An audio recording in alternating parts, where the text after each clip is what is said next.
Hello students, आज की class में हम बात करेंगे फ्री एक्सपांशन के बारे में। फ्री एक्सपांशन प्रोसेस क्या होती है और इसमें कौन कौन सी प्रॉपर्टीज कांस्टेंट होती हैं, ये इंपॉर्टेंट है ऑब्जेक्टिव पॉइंट ऑफ व्यू से। स्टार्ट करते हैं। सबसे पहले हम समझते हैं कि फ्री एक्सपांशन प्रोसेस क्या होती है। उसके लिए हम एक कंटेनर लेते हैं।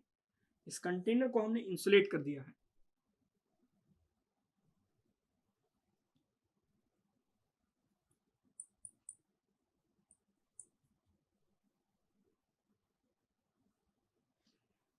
इस एंड पे, इस सेक्शन में हमने हाई प्रेशर गैस को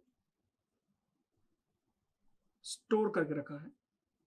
हाई प्रेशर गैस जिसका टेम्परेचर है T1। ओके, ये है इवैक्यूएटेड या वैक्यूम चैम्बर है, खाली है। ये इवैक्यूएटेड है या वैक्यूम है, खाली है। ये हमने क्या किया कि रप्चर कर दिया, एक छोटा सा छेद बना दिया, तो हाई प्रेशर गैस रश होके इस चैम्बर में क्या हो जाएगी, भर जाएंगी, एक्सपांशन हो जाएगा। वॉल्यूम इसका पर्टिकुलर इनिशियल केस में कितना था, V1। उसके बाद पूरे चैम्बर में गैस क्या हो जाएगी, भर जाएगी। तो इस प्रोसेस को हम क्या बोल रहे हैं, free expansion. Okay, free expansion का मतलब क्या है कि फ्रीली क्या हो रही है, एक्सपांड हो रही है गैसेस एक स्मॉल होल के थ्रू। एक स्मॉल होल या छोटे से छेद के थ्रू अगर गैसेस फ्रीली एक्सपांड हो रही है तो उसको हम क्या बोल रहे हैं, फ्री एक्सपांशन प्रोसेस बोल रहे हैं। फर्स्ट लॉ ऑफ थर्मोडायनेमिक्स जो होता है वो क्या होता है कि dq is equal to du plus dw। ये होता है first law of thermodynamics. First law of thermodynamics में dq क्या होता है, हीट ट्रांसफर। इस पर्टिकुलर सिस्टम से क्या कोई हीट बाहर की तरफ आ रही, नहीं आ रही, क्योंकि हमने इसको इंसुलेट कर दिया है, तो हीट ट्रांसफर क्या हो गया है, जीरो। तो इसमें हीट ट्रांसफर क्या है, zero. Okay, next, free expansion process से क्या आपको किसी प्रकार का कोई वर्क आउटपुट मिल रहा है, यहां से हमें किसी प्रकार का कोई भी वर्क आउटपुट नहीं मिल रहा है। ओके, तो वर्क आउटपुट भी क्या हो गया, जीरो। यहां पर क्या बचा आपके पास, du is equal to zero, मतलब change in internal energy. Change in internal energy is equal to क्या होता है, जीरो। इस चेंज इन इंटरनल एनर्जी को हम लिख सकते हैं U2 minus U1 is equal to zero. तो U2 किसके बराबर होगा, U1 के बराबर होगा। तो फर्स्ट पॉइंट फ्री एक्सपांशन में internal energy remains constant. Internal energy remains constant. ये फर्स्ट पॉइंट आपको याद रखना। इसमें ऑब्जेक्टिव पॉइंट ऑफ व्यू से क्या पूछा जाएगा, यही जो मैं पॉइंट्स में लिख रहा हूं। इसमें क्या क्या चीजें कांस्टेंट होती हैं, internal energy remains constant. Heat transfer क्या होगा, जीरो। हीट ट्रांसफर जीरो, अगर आपने उसको इंसुलेट किया है, heat transfer is zero. Next, work transfer तो डेफिनेटली जीरो होगा, क्योंकि किसी भी तरह का वर्क आपको नहीं मिल रहा है। वर्क ट्रांसफर क्या होगा, जीरो। ओके, ये तीन इंपॉर्टेंट पॉइंट है। नेक्स्ट, अगर हम इसको CvT2 is equal to CvT1 लिखें तो T2 किसके बराबर होगा, T1 के बराबर होगा। ये थर्ड पॉइंट है। फोर्थ पॉइंट क्या है, initial and final temperatures are equal. Initial and final temperature are equal.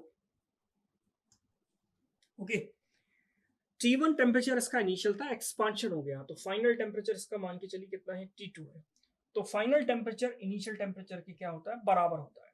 आपको मैंने एक प्रोसेस पढ़ाई जिस प्रोसेस को हम क्या बोलते हैं, आइसोथर्मल प्रोसेस। आइसोथर्मल प्रोसेस क्या थी, ऐसी प्रोसेस जिसमें कि टेम्परेचर क्या बना रहा है, कांस्टेंट। उस प्रोसेस को हम क्या बोलते हैं, आइसोथर्मल प्रोसेस बोलते हैं। क्या isothermal process free expansion process की ही तरह है, जैसे कि आइसोथर्मल प्रोसेस में हमने पढ़ा था कि टेम्परेचर कांस्टेंट रहता है, और फ्री एक्सपांशन में भी टेम्परेचर क्या होता है, कांस्टेंट रहता है। लेकिन फ्री एक्सपांशन और आइसोथर्मल प्रोसेस में एक मेजर डिफरेंस है। वो डिफरेंस क्या है, यहां पर समझते हैं। देखिए, ये टेम्परेचर स्केल है, इस पॉइंट को हमने क्या मान लिया, 1, और ये पॉइंट क्या है, 2। पॉइंट स्टेट 1 है हमारी, इस स्टेट से एक्सपांशन स्टार्ट हुआ, तो सबसे पहले टेम्परेचर रिड्यूस होता है। टेम्परेचर रिड्यूस होता है, उसके बाद फिर टेम्परेचर बढ़ने लगता है, अल्टीमेटली टेम्परेचर क्या हो जाता है, वापस T1 के जैसा हो जाता है, T1 बराबर इज इक्वल टू T2। ये है free expansion process. Free expansion में इनिशियल और फाइनल टेम्परेचर बराबर होता है, लेकिन throughout the process temperature constant नहीं रहता। आइसोथर्मल प्रोसेस अगर मैं बना रहा होता तो आइसोथर्मल प्रोसेस में एक स्ट्रेट लाइन बनती है। आइसोथर्मल प्रोसेस में temperature through out the process क्या होता है, कांस्टेंट होता है। लेकिन फ्री एक्सपांशन में पहले टेम्परेचर घटेगा एंड देन फिर टेम्परेचर क्या होगा, बढ़ने लगेगा, और वापस से टेम्परेचर पहले कंडीशन में मतलब स्टेट 1 की तरह क्या हो जाएगा, सेम हो जाएगा। ये प्रोसेस होती है free expansion process. Next last important point है कि अगर आपने गैस, आइडियल गैस ली है, कौन सी गैस, आइडियल गैस अगर आपने ली है और उसका फ्री एक्सपांशन कराना है, तो आइडियल गैस में एंथैल्पी क्या होती है, कांस्टेंट रहती है। For free expansion in ideal gas enthalpy remains constant. Okay, enthalpy remains constant. Enthalpy remains constant. Okay, इसमें एंथैल्पी क्या रहेगी, कांस्टेंट रहेगी। जितनी इनिशियली हीट कंटेंट है उतना ही हीट कंटेंट क्या होगा, बाद में भी होगा। तो ये 5 पॉइंट आपको याद रखनी है फ्री एक्सपांशन से रिलेटेड। इंटरनल एनर्जी कांस्टेंट रहती है, और आइडियल गैस की बात करें तो आइडियल गैस में एंथैल्पी क्या होती है, कांस्टेंट होती है। फ्री एक्सपांशन प्रोसेस का यूज कहाँ किया जाता है, क्या प्रैक्टिकली इसका कुछ मतलब है? हाँ बिल्कुल मतलब है। फ्री एक्सपांशन का यूज आपके घरों में यूज होने वाले रेफ्रिजरेटर में किया जाता है। हम पढ़ेंगे, देखेंगे आगे चल के रेफ्रिजरेटर में फ्री एक्सपांशन प्रोसेस का यूज कहाँ किया जाता है।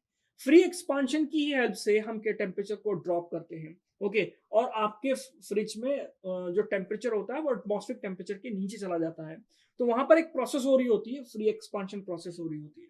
ठीक है, लेकिन वहां पर हम आइडियल गैस नहीं लेते हैं, इसलिए टेम्परेचर ड्रॉप हो जाता है। अगर आप आइडियल गैस ले रहे होंगे तो टेम्परेचर क्या बना रहेगा, कांस्टेंट बना रहेगा, एंथैल्पी क्या रहेगी, सेम रहेगी। ओके, तो इंटरनल एनर्जी क्या रहेगी, सेम। हीट ट्रांसफर क्या हो जाता है, जीरो। वर्क ट्रांसफर क्या हो जाता है, जीरो। इनिशियल और फाइनल टेम्परेचर क्या होते हैं, सेम। और अगर हम आइडियल गैस की बात करें तो आइडियल गैस के लिए एंथैल्पी क्या होती है, कांस्टेंट रहती है। तो आज की क्लास में इतना ही, मिलते हैं नेक्स्ट क्लास में। Thank you.